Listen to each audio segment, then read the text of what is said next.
It's funny how quickly life can change.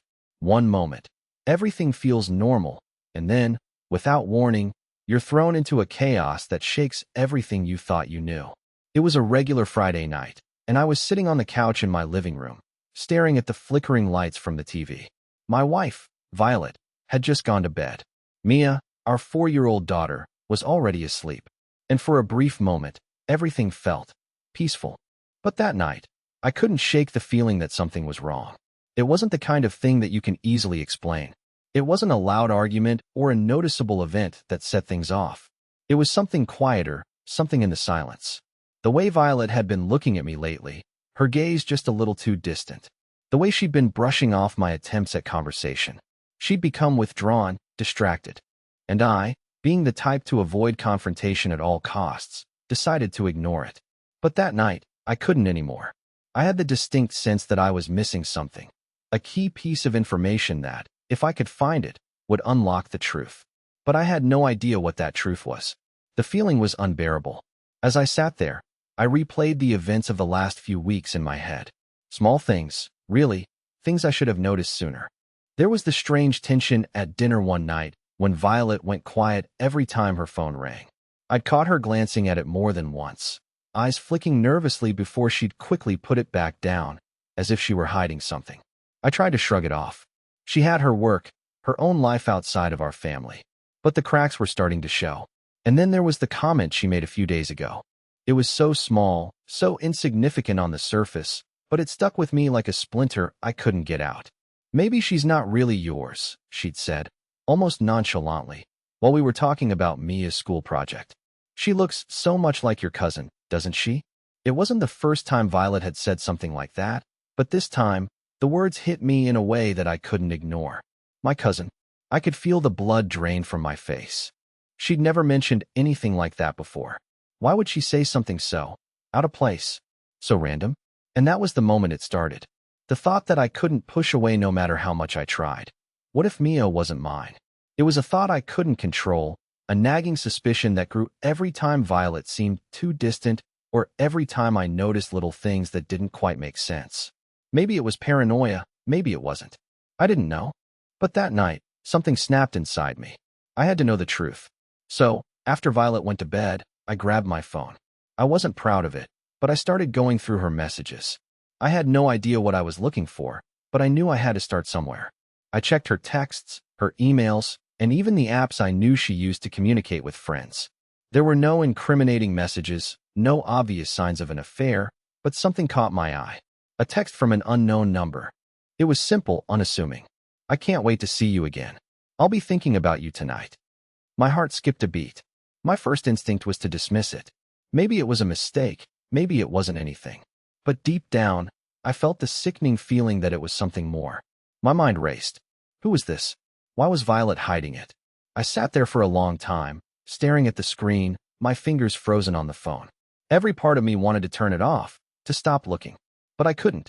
I needed to know the truth.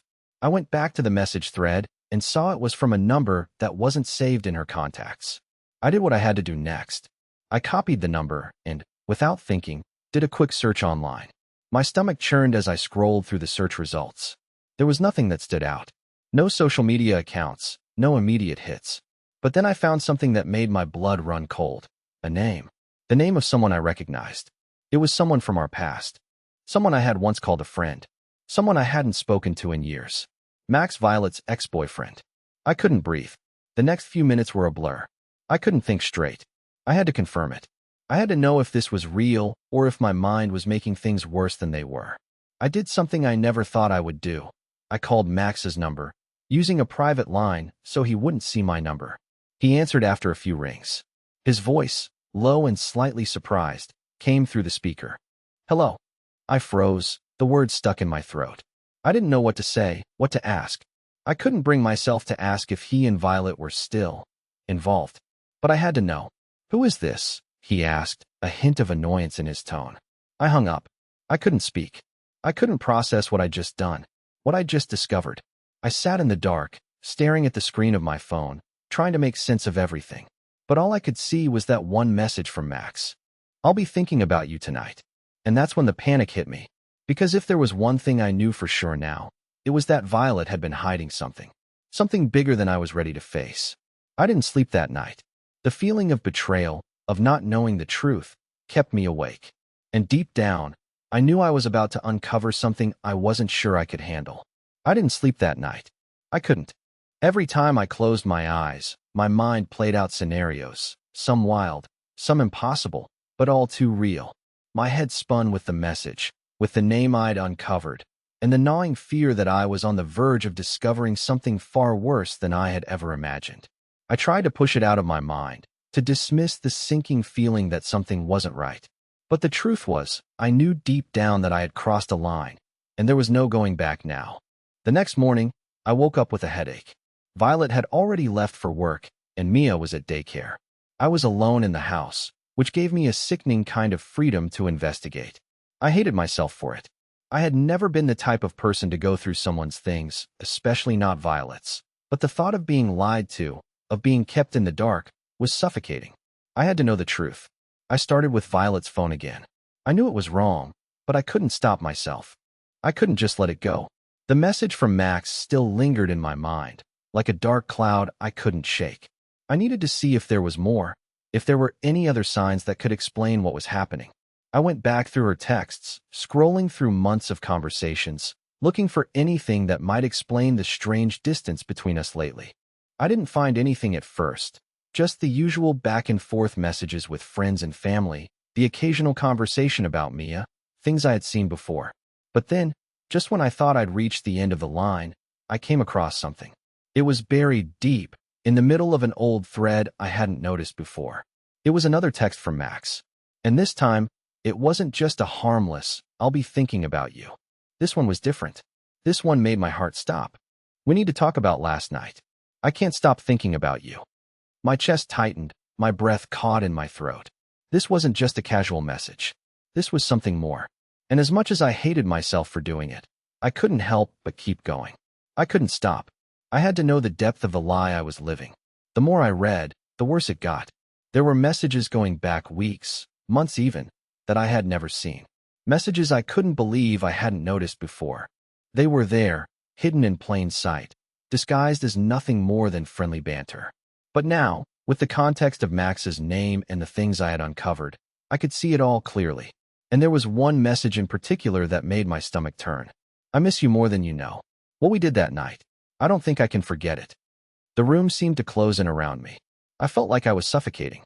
All the pieces were falling into place, and none of them fit the picture I had imagined for my life. I had always trusted Violet. I had always believed that she loved me, that our family was strong.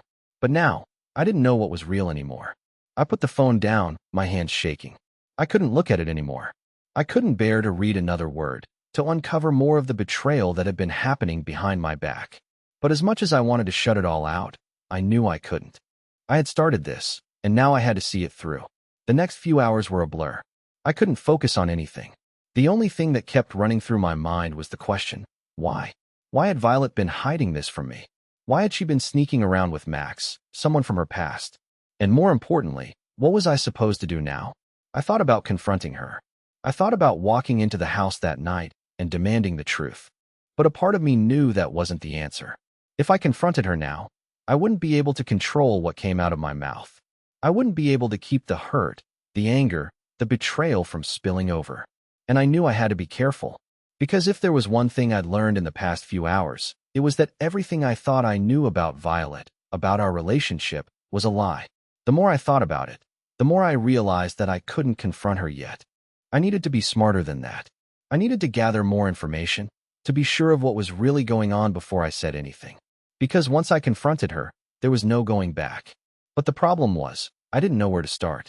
Every time I thought I had a lead, it turned out to be just another dead end. And every minute I spent digging, the more desperate I became. I had no idea what I was getting myself into. I was in deep, and there was no way out. I felt trapped, like a man walking blindly into a storm, with no idea what kind of destruction awaited him. But no matter how much I hated it, no matter how much I wished I could just forget what I had discovered, there was no turning back now. I was going to find out the truth, no matter the cost. That night, after hours of pacing, wondering what I had gotten myself into, I finally decided to confront Violet. but not in the way I had originally planned. I knew that if I walked into that house, angry, ready to explode, the truth would slip through my fingers like sand. I couldn't let that happen. I had to be patient, methodical. I had to understand everything before I let the storm break. I went to bed early that night, even though sleep was the last thing I could manage. I lay there, staring at the ceiling, my thoughts spinning. Every scenario played out in my head. Violet denying it, Violet confessing, Violet turning everything on me. I couldn't imagine how it would end, but I was certain of one thing. Nothing was going to be the same. The following morning, Violet seemed like her usual self, or at least she tried to be. She made breakfast as usual, kissed me goodbye when she left for work, and said she'd be home early to spend time with Mia. I watched her leave, her car disappearing around the corner, and I felt a strange mixture of dread and relief wash over me. Dread because I knew what I had to do, but relief because I finally had a plan. I decided to follow her. I wasn't sure what I thought I'd find. Maybe I thought I could catch her in the act. Maybe I hoped to see something that would explain it all. But I had no real plan. Just a gnawing need to know where she was going. To see with my own eyes if there was something more to the story. I spent the next few hours tailing her, a practice I'd never imagined myself doing. I kept my distance, trying not to make it obvious. At first, she drove to the grocery store, which seemed innocent enough. But then, after she finished her shopping, she didn't head home. She drove to a small, secluded neighborhood I didn't recognize. My heart started to race as I followed her into a parking lot, where she parked her car and stepped out. I waited, parked across the street, not sure what to do. My hands were gripping the steering wheel so tightly my knuckles were white. And then, almost an hour later, I saw her. She was walking toward a house at the end of the street, a place I had never seen before. My stomach churned. This wasn't the grocery store. This wasn't a trip for the family. This was something else. She knocked on the door, and a man answered. It wasn't Max. It wasn't anyone I recognized. I stayed in the car, too far away to hear their conversation, but close enough to see them interact. Violet stepped inside the house, and the door closed behind her. The world felt like it had stopped moving. My heart was pounding in my chest, my mind racing. I couldn't make sense of it. What was going on? Why was Violet visiting this stranger? Was it just a friend, or was it something more? I didn't know how long I sat there, but eventually, I forced myself to leave. I drove home, my mind buzzing with questions, none of which had answers. I couldn't shake the image of Violet walking into that house, the way she smiled as the door opened. There was no explanation for it, at least none that I could come up with. When Violet came home that evening, everything seemed normal. She hugged Mia, asked about her day, and then kissed me on the cheek like nothing had changed. But something inside me was different. I couldn't look at her the same way.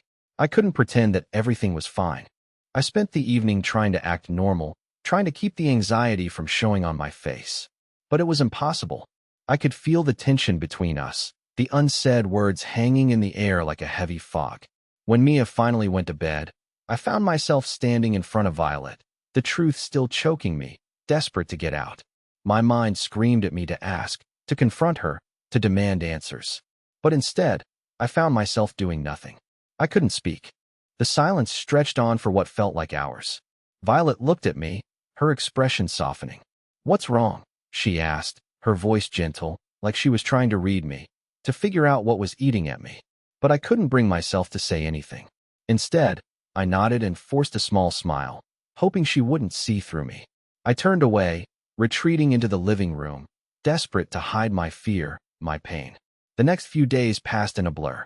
Violet acted as if everything was fine, and I played along.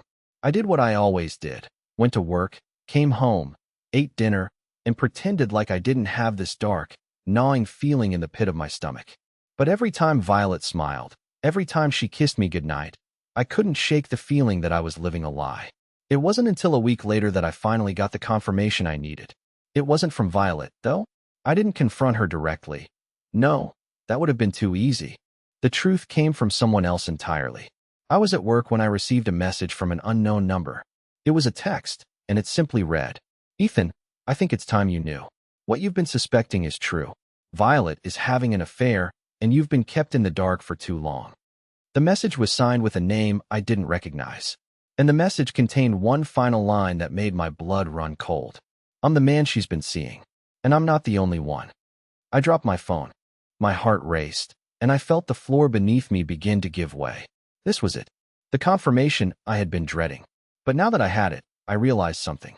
The lies had been building for so long, and I didn't know how far this went. The man I had once trusted, the woman I had loved, everything was coming undone. And now I was faced with a choice. Confront Violet and risk losing everything, or try to piece together the shattered fragments of my life, piece by piece. Either way, I knew that nothing would ever be the same again. The days after receiving that text were a blur. I couldn't focus on anything. My work, my routine, even the small interactions I had with Violet felt like they were happening in some distant reality. I wanted to confront her. I wanted to scream at her, demand the truth. But that message, it changed everything. It made me realize how deep this went, how much I didn't know, and how much I was about to lose. The person who sent me the text was someone I didn't recognize, but it was clear that they knew exactly what was going on in my life. Violet's affair was no longer a vague suspicion. It was a horrifying certainty. The text mentioned that there were others involved, not just Max. There were other men. My mind couldn't process it. How had I missed all the signs? How had I been so blind? The person who texted me signed off with a name that didn't ring any bells. But the message was enough to shake me to my core. The worst part was knowing that Violet had been keeping this from me, hiding not just her affair, but multiple affairs. The betrayal, the lies, they had been piling up, and I was just now starting to uncover the mess. But every layer I peeled back only revealed more confusion. I didn't know who to trust, or if I could trust anyone at all. That evening, as Violet got home from work, I was a shell of the man I used to be. I couldn't even look at her without feeling like my entire life was crumbling. She smiled at me, kissed me on the cheek, and went about her day, talking about how stressful work had been.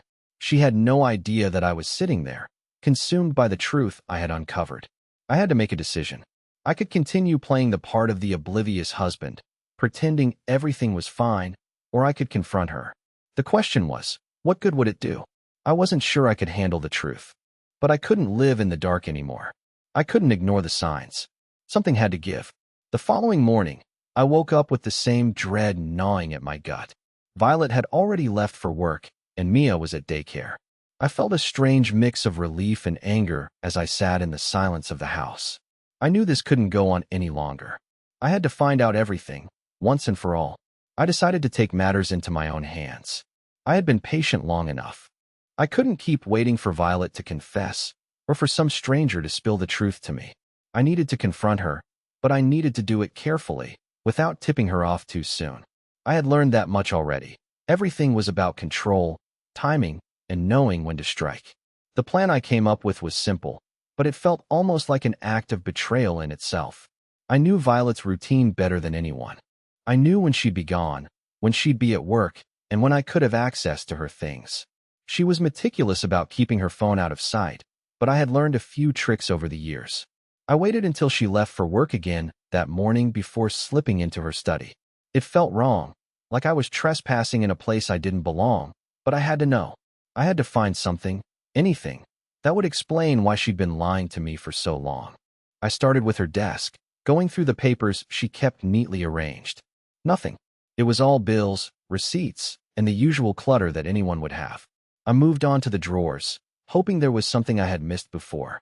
And then, at the very back of the bottom drawer, I found it.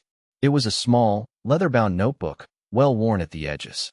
I hadn't seen it before, and I was certain Violet had never mentioned it. I opened it carefully, my hands trembling as I flipped through the pages. The entries were sporadic, sometimes weeks between them, but as I read, it became clear. This was Violet's diary. At first, it was about small things, her day at work, her thoughts on the latest TV show, her musings on parenting. But then, a few pages in, the tone shifted.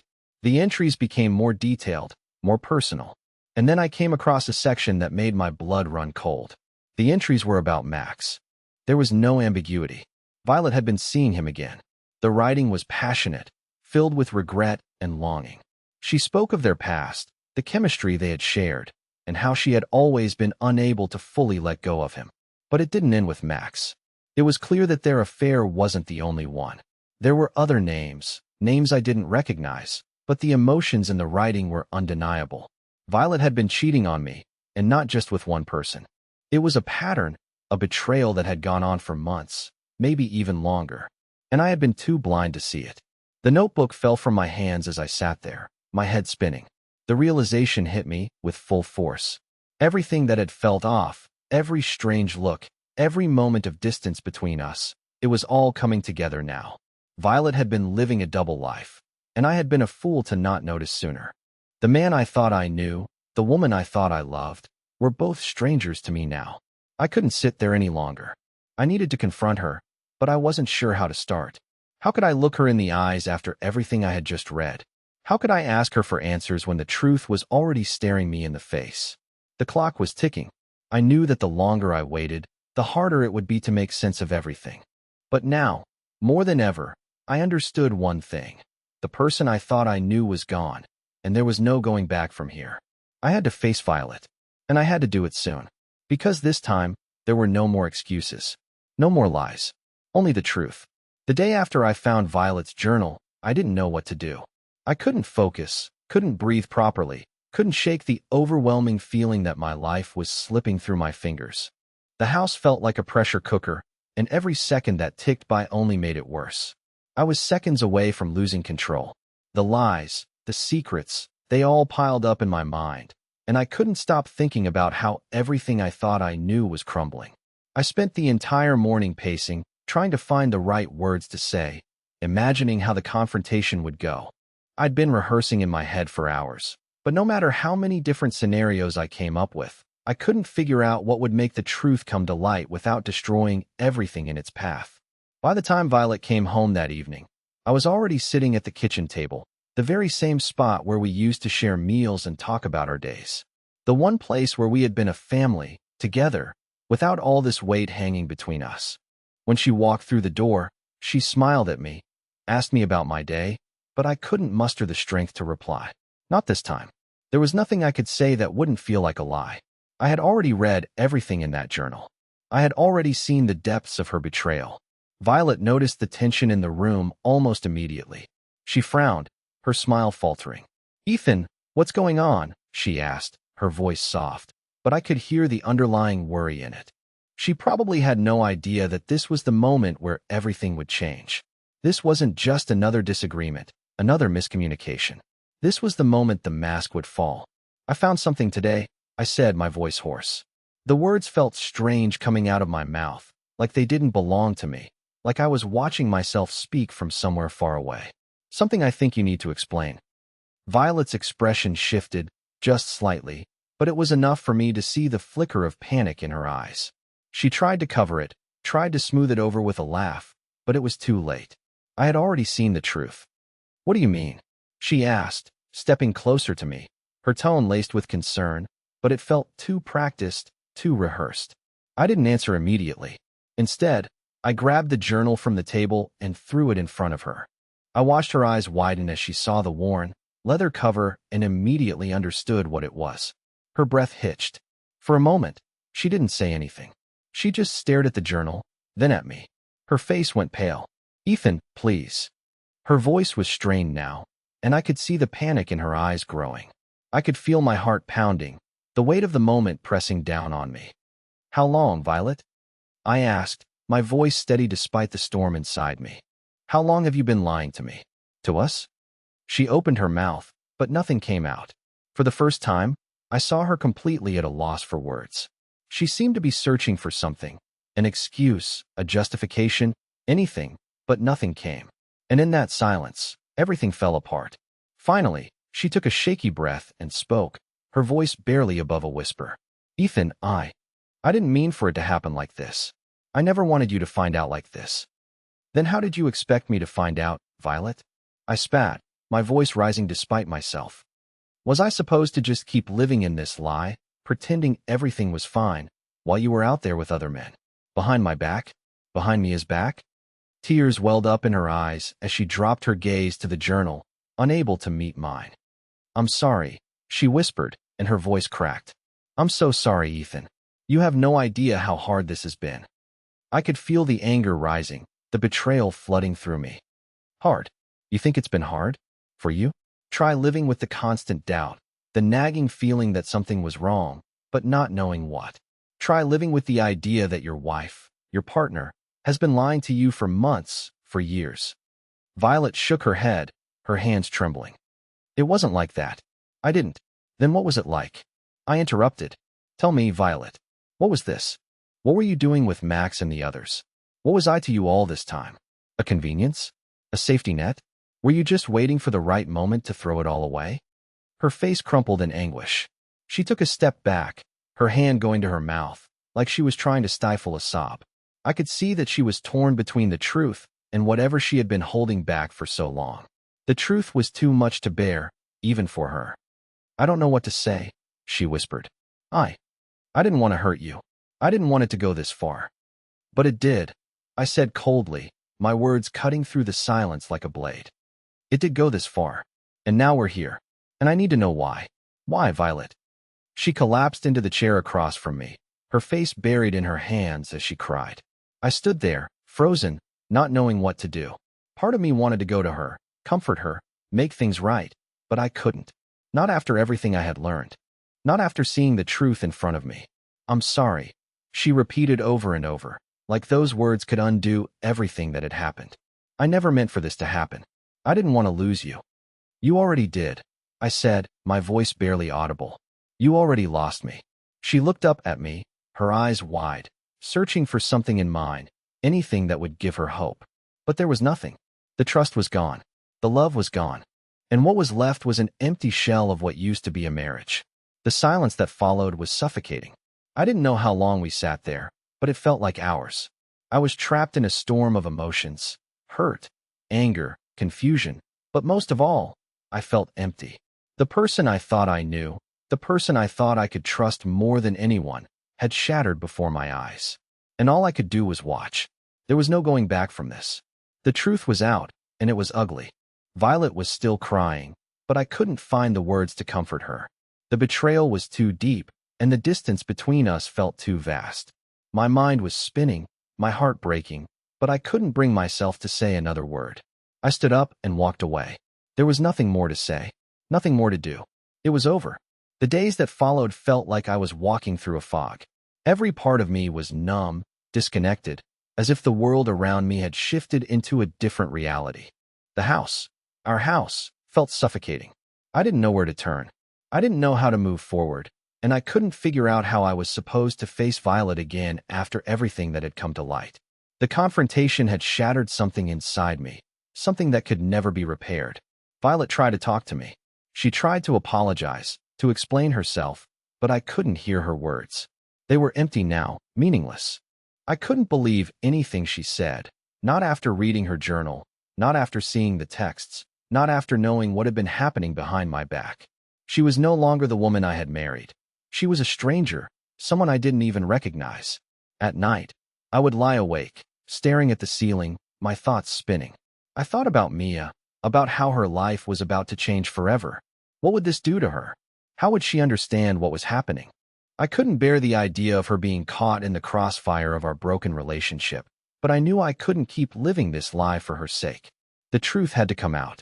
But even with that knowledge, I still didn't know what to do. I couldn't even bring myself to look at Violet. Her eyes, so full of regret and guilt, haunted me every time she was near. I wasn't sure if I hated her or pitied her. She had destroyed everything. And yet, there was a part of me that still wanted to find some way to make it work, to somehow fix what had been broken. But I knew that wasn't possible.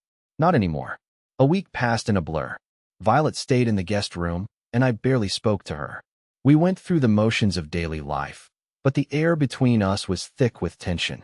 Every word felt forced, every glance charged with unsaid things. And then, one evening, Violet asked if we could talk.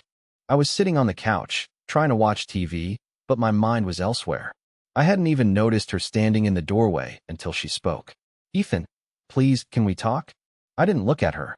I didn't want to look at her, but I couldn't ignore her either. She was standing there, waiting for a response. I sighed and turned off the TV, my gaze reluctantly meeting hers. What is there to talk about? I asked, my voice flat, devoid of any emotion. It was the first time I had spoken to her without anger or tears. It was almost like I had shut off completely, like I had already moved on in my mind, even though my heart hadn't caught up yet. I know you're angry, And I know I don't deserve your forgiveness, Violet said, stepping into the room. She was looking down, her voice trembling. But I need you to know something. I never meant for any of this to happen. I never meant to hurt you. I stared at her, trying to keep my emotions in check, trying not to let her words affect me. Then why did you do it, Violet? Why did you keep lying to me? To us? I don't know, she whispered. I was selfish. I thought I could keep it all together, keep you and Mia safe, and just keep the affair hidden. But it got out of control. I didn't know how to stop. And by the time I realized how deep I was in, I didn't know how to get out. I was ashamed. The words felt hollow. How could I believe any of it? She had been lying to me for months, keeping secrets with men I didn't even know, and now she was trying to justify it all with words that didn't mean anything to me anymore. I could see the regret in her eyes, but it didn't change what had happened. I don't know how to fix this, Ethan, she continued, her voice barely audible. I don't even know if you can forgive me, but I'm willing to do anything, to make it right. I stood up and walked toward the window, looking out at the street. It was dark outside, and the world felt impossibly distant. I couldn't look at her anymore. I couldn't listen to her plea for forgiveness, not when I was still so angry, so hurt. You don't understand, Violet, I said, my voice breaking. You've already made your choice. You chose them. And now, you're asking me to forgive you? To pretend that none of this matters? I turned around, my eyes locking onto hers. You took everything from me. My trust, my love, my family. Violet flinched, as though my words physically hurt her, and for a moment, I felt a flicker of something, regret, maybe, or even a hint of pity. But then, I remembered everything she had done, everything she had kept hidden from me, and that flicker of empathy disappeared just as quickly as it came. I know I've ruined everything, she said softly, and I don't expect you to forgive me. I just want you to know that I never meant for it to happen this way. And I'm sorry. So sorry. I stood there, silent for a long time. Part of me wanted to shout at her, to scream all the pain and anger I felt, but I knew that it wouldn't change anything. Nothing would. I don't know what to do with this, I said, my voice quiet now, almost resigned. I don't know what to do with you anymore. She stared at me, her face wet with tears, but I couldn't bring myself to care. Not yet. I needed time. Time to process the betrayal, time to figure out what came next, if anything.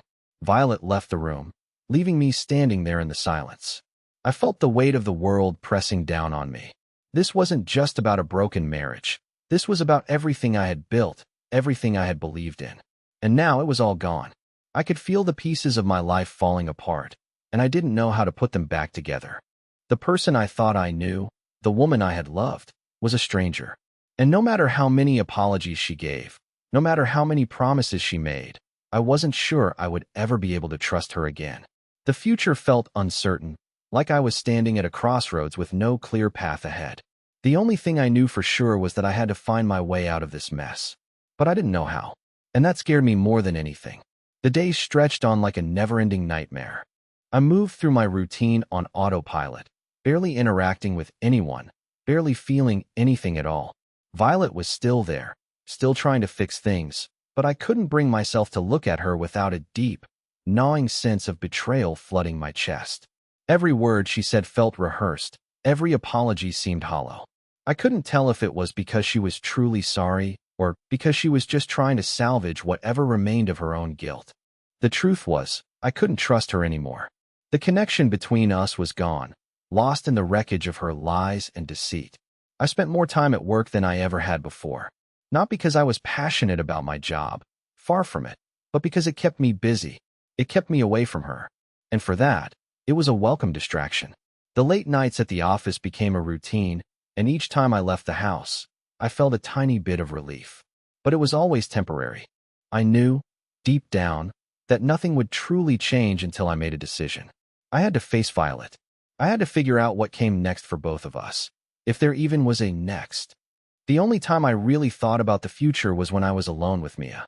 Watching her play, hearing her laughter, it was the one thing that made me feel like there was something worth fighting for. I couldn't bear the thought of my daughter being caught in the middle of this mess.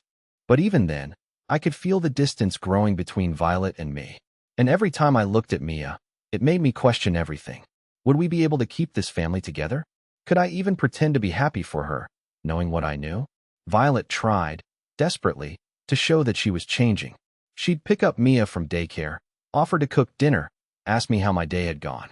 But the truth hung in the air like a shadow, suffocating us both. No matter what she did, it felt forced. The spark between us was gone. The trust was gone.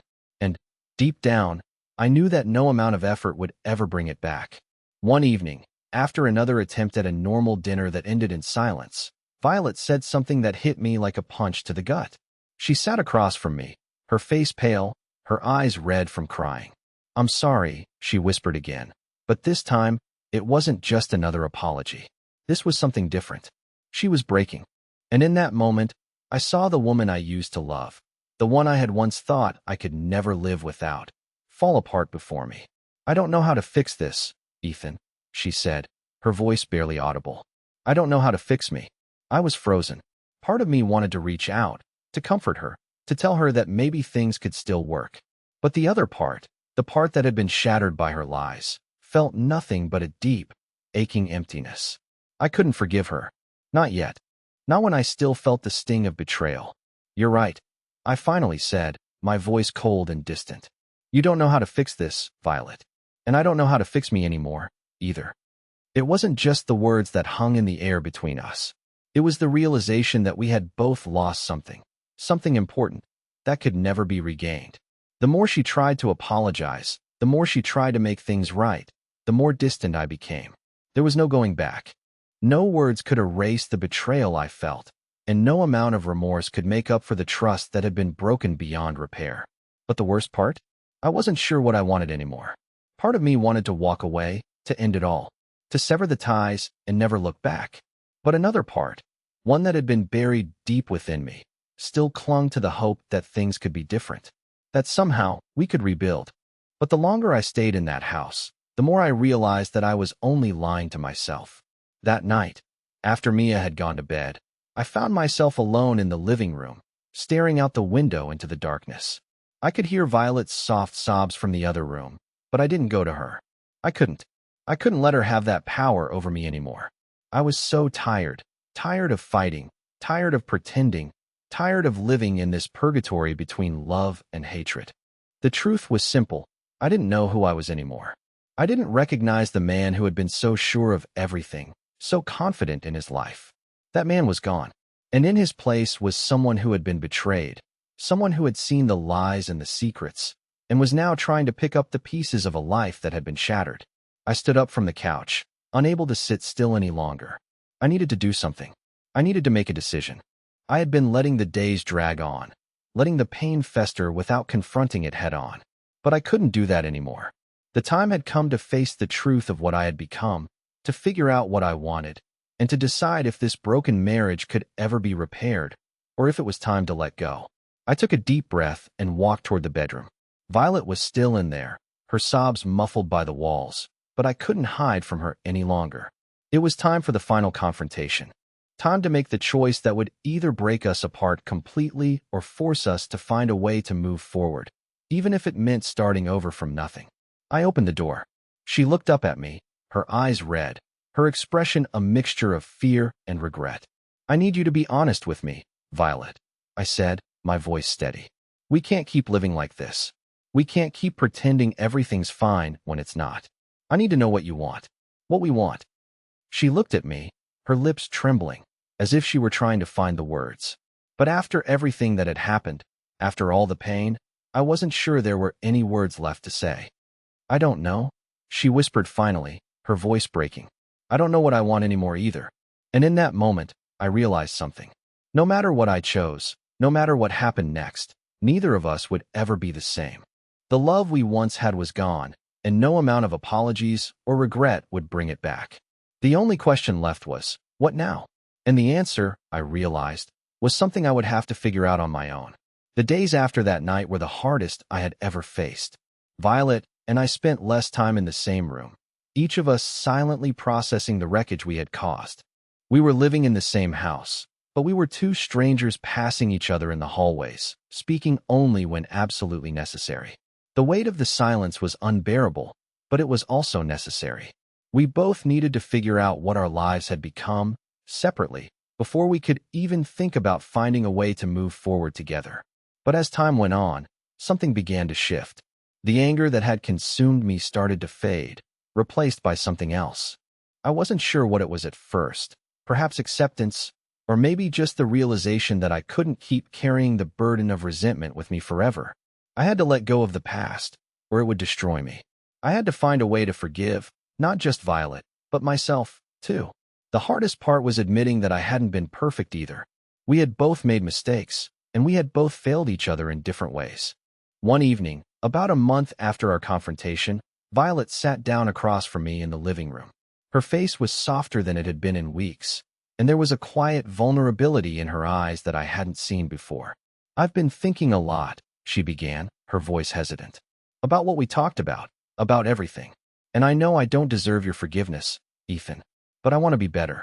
I want to show you that I'm not the person I was." I looked at her for a long moment, unsure of what to say. I could see the effort in her, the sincerity in her words, and it made something stir inside me. She wasn't perfect. She'd hurt me more than I ever thought possible. But in that moment, I realized that she was trying. And that meant something. "I know," I said quietly, the words feeling like a weight lifting from my chest. "I don't know if I can forgive you right away, Violet. I need time. But I do believe that people can change if they want to. And right now, I think I need to focus on healing. For myself, for Mia." Her eyes filled with tears, but this time they weren't just tears of regret. They were the tears of someone who finally understood the depth of her actions and was ready to make amends. "I understand," she whispered, her voice breaking. "And I'll wait, Ethan. I'll wait for as long as it takes. Because I love you, and I know I've messed up. But I'm ready to fix it if you're willing to let me." I stood up, not knowing exactly what I was going to do, but I knew it was time to take the first step. I reached out and gently took her hand. The touch was hesitant at first, but it was real. "I'm not saying we can fix everything overnight," I said, "but we can start. We can start by being honest, by working on ourselves. And maybe, just maybe, we can rebuild what we had. But it's going to take time. It's going to take patience. And it's going to take us both doing the work, not just hoping it'll get better on its own." Violet nodded, squeezing my hand. "I'm willing to do whatever it takes," she said, her voice stronger now. "I want to be a better person. For you. For Mia. For myself." I smiled faintly, a small, cautious smile, but it was a smile nonetheless. It wasn't much, but it was a start. For the first time in a long time, I felt like there was a possibility of healing, of moving forward. The next few months weren't easy. We went to therapy, both individually and together. There were hard days, days when it felt like we were just going through the motions. But there were also moments, small, fleeting moments, when we could see glimpses of what we used to have. And gradually, those moments began to add up. We started to rebuild the trust, piece by piece. We communicated better, shared our fears and doubts openly, and slowly, the walls that had been built between us started to come down. It wasn't perfect. I don't think it ever could be. But we were working on it.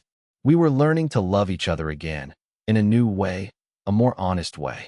And as the months went by, I began to realize something. Forgiveness wasn't about forgetting.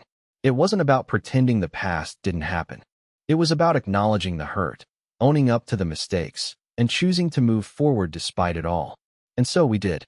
We spent the next year focused on ourselves, on our family. We laughed again. We fought, but in a healthier way. And as time went on, I realized that the person I thought I had lost, the man I used to be, the family I thought was beyond repair, wasn't gone forever. It had just changed. And sometimes, change can be the hardest thing, but it can also be the most beautiful. I don't know what the future holds for Violet and me. I don't know if we'll ever truly erase the scars from what happened. But for the first time in a long time, I felt hopeful. I knew that, whatever happened, we had taken the first step. We had begun again. And sometimes, that's all you need. The past was behind us. The future, though uncertain, was full of possibilities. And for the first time in what felt like forever, I allowed myself to believe that we could still make it, together,